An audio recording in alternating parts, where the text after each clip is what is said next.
शून्य पर आ गया है होटल उद्योग।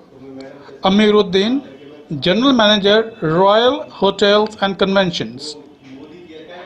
होटल उद्योग पर पड़े कोरोना प्रभाव को बताते हुए रॉयल होटल्स और कन्वेंशन के जनरल मैनेजर अमीरुद्दीन ने कहा कि जो उद्योग कभी लाखों लोगों को रोजगार दिया करता था, आज सरकार की उपेक्षा के चलते शून्य हो चुका है।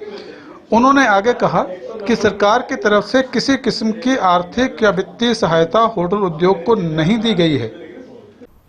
मैं हूं अमित शर्मा और आप देख रहे हैं भारतीय न्यूज़ 24। कोरोना के दौरान हर इंडस्ट्री प्रभावित हुई, लेकिन सबसे बुरी तरह से जो इंडस्ट्री प्रभावित हुई वो थी होटल और पर्यटन की।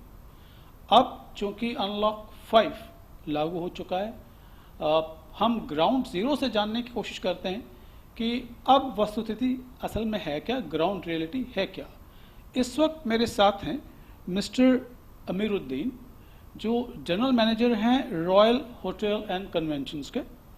अमीरुद्दीन जी, भारतीय न्यूज़ 24 में आपका बहुत बहुत स्वागत। सबसे पहले तो हम यही जानना चाहेंगे कि कोरोना के बाद जो स्थितियां उभरी वो तो उभरी, उससे सब अवगत हैं। अब वस्तुस्थिति क्या है, ग्राउंड रियलिटी क्या है होटल और टूरिज्म इंडस्ट्री की, ये कैसे इस वक्त चल रही है?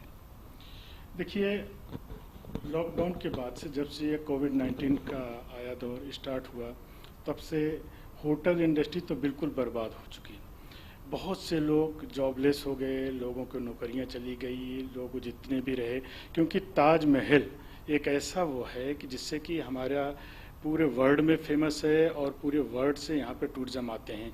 मैं समझता हूँ कि आगरा में करीब मोर देन 75% लोग इस टूरिज्म इंडस्ट्री से जुड़े हुए हैं, और उसी के साथ जैसे टैक्सी वाले हैं, ऑटो वाले हैं, एम्पोरियम हैं, होटल्स हैं, ट्रैवल एजेंसीज हैं, ये सारे जुड़े हुए हैं। अब सब लॉकडाउन होने के बाद से तो इनकी बिल्कुल रोजी रोटी ख़त्म हो चुकी है। अब अभी जैसे आपने पूछा अनलॉक 5 अब स्टार्ट हुआ है, तो अब इसका क्या प्रोसेस है? अभी क्या है कि गवर्नमेंट ने जैसे एक ऑर्डर तो कर दिया कि होटल्स खुल गए हैं, रेस्टोरेंट खुल गए हैं, बट सबसे बड़ी प्रॉब्लम क्या है कि हमारी इंडस्ट्री में आगरा में मेनली जो फॉरेन टूरिस्ट होते हैं, डोमेस्टिक बहुत कम होता है, मेनली फॉरेनर्स आते हैं। और डोमेस्टिक भी जो आते हैं तो फ्लाइटें प्रॉपर होनी चाहिए, जो रेलवे है जैसे शताब्दी ट्रेनें हैं, गतिमान ट्रेनें हैं, और भी बहुत सारी ऐसे ट्रेनें हैं जो कि कंटिन्यू कर देना चाहिए। जब तक ये चीज़ें नहीं हो पाएंगी तो अभी बहुत मुश्किल हो रहा है। हमने भी अपने होटल खोल दिया है, होटल स्टार्ट हो चुका है, लेकिन हमें देखने में ये रहा है कि खर्चे भी मेंटेन करना मुश्किल हो रहा है। खर्चे भी मेंटेन करना मुश्किल हो रहा है, ये कॉरपोरेट की स्थिति है। अगर तो होटल इंडस्ट्री के साथ जो एलाइड इंडस्ट्रीज जुड़ी हुई जिसका आपने रेफर किया, उनकी इस वक्त सिचुएशन क्या है और वो कैसे अपने आप को सस्टेन कर रहे हैं इस दौरान में? देखिए, उनके लिए भी बहुत मुश्किल है इस टाइम, जो हमारे इंडस्ट्रीज़ भी जुड़ी हुई हैं, क्योंकि जब टूरिस्ट आता है तो उसी के साथ सारे के सारे एक दूसरे से जुड़े हुए होते हैं, एक साइकिलिंग चलती है, एक दूसरे से सब जुड़े हुए होते हैं, और इस टाइम सभी लोगों के लिए बहुत मुश्किल की घड़ी है। और मैं ये समझता हूँ कि उसके लिए जब तक ये सारी चीज़ें ओपन नहीं कर दी जाएंगी, वीज़ा ओपन नहीं होगा, इंटरनेशनल फ्लाइट ओपन नहीं होगी, एक दूसरे के साथ ये प्रॉब्लम अभी चलती रहेगी।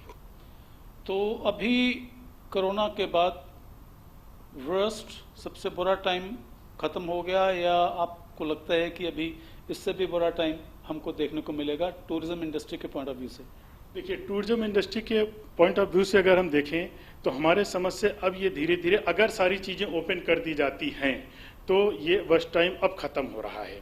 और उसके लिए ज़रूरत है गवर्नमेंट्स को कि सबसे पहले स्टेप इनको जो उठाना चाहिए कि ये वीज़ा स्टार्ट कर दें, इंटरनेशनल फ़्लाइटें स्टार्ट कर दें, सारी ट्रेनें चला दें, और हर चीज़ जो अभी बंद है जिस तरीके से है, और लोगों के दिमाग से ये फियर ख़त्म हो जाए, कोरोना का डर ये धीरे धीरे ख़त्म हो, जब भी मैं समझता हूँ कि ये कंडीशंस कुछ सुधर सकती है। इस दौरान जो 5 महीने पिछले बीते, 6 महीने के लगभग जो टाइम बीता, इस दौरान सरकार की तरफ से क्या कुछ सहायता होटल इंडस्ट्री को रिवाइव करने के लिए दी गई, या आपकी इस वक्त क्या अपेक्षाएं हैं सरकार से कि सरकार क्या करे कि ये एक ऐसी इंडस्ट्री जिसमें लाखों लोग जुड़े हुए हैं, जिससे लाखों लोगों की जीविका जुड़ी हुई है, वो दोबारा से उठ खड़ी हो और पहले की भांति चलने लग पड़े।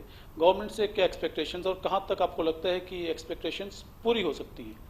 देखिए, गवर्नमेंट से स्टार्टिंग से हम लोगों की डिमांड रही है, जैसे विदेशों में रहा है यूके वगैरह में, कि टूरिज्म इंडस्ट्री को कुछ सब्सिडी दी गई एम्प्लॉयज़ को, और उसी तरीके से हम लोगों की भी ये डिमांड रही है। शुरू से हम लोगों ने कैंपेन चलाते रहे हैं और गवर्नमेंट तक अपनी आवाज़ आप लोग मीडिया के माध्यम से पहुंचाते रहे हैं कि भाई कुछ तो इस इंडस्ट्री की हेल्प की जाए।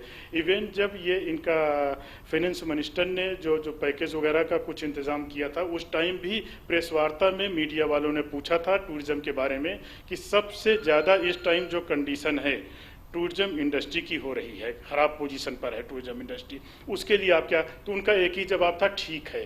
तो आज तक हम लोग ठीक का ही इंतज़ार कर रहे हैं। और दोबारा अभी हमारा जो Indian association of tour operators हैं, इन लोगों ने टूरिज्म सेफ टूरिज्म के नाम से एक मुहिम चलाया हुआ है, और उसके लिए बहुत सारे पोस्ट कार्ड, लेटर्स, मीडिया के माध्यम से, न्यूज़पेपर के जो प्रिंट मीडिया उनके माध्यम से हम सभी लोग अपनी आवाज़ उठा रहे हैं और गवर्नमेंट तक पहुंचा रहे हैं कि एटलीस्ट कुछ तो कुछ हम लोगों को हेल्प की जाए गवर्नमेंट की तरफ से। क्योंकि हमारे बहुत सारे एम्प्लॉयज़ जो टूरिज्म इंडस्ट्री जुड़े हुए हैं जॉबलेस हो चुके हैं, उनको अपनी फैमिली सपोर्ट करना भी इस टाइम मुश्किल हो रहा है। तो गवर्नमेंट से हमारी यही मांग है, यही हम लोग उनसे उम्मीद करते हैं कि कुछ टूरिज्म इंडस्ट्री के लिए भी सोचें और हेल्प करें। हम उम्मीद करते हैं कि सरकार जो है वो टूरिज्म इंडस्ट्री के बारे में ज़रूर कुछ ना कुछ सोचेगी, और कुछ ना कुछ नहीं सोचेगी, बहुत कुछ सोचेगी, और जल्दी ही एक अच्छा पैकेज जो है वो हम उम्मीद करते हैं कि सरकार की तरफ से आएगा। अमीरुद्दीन जी, भारतीय न्यूज़ 24 को समय देने के लिए आपका बहुत बहुत धन्यवाद। वीडियो जर्नलिस्ट चांद खान के साथ अमित शर्मा, भारतीय न्यूज़ 24।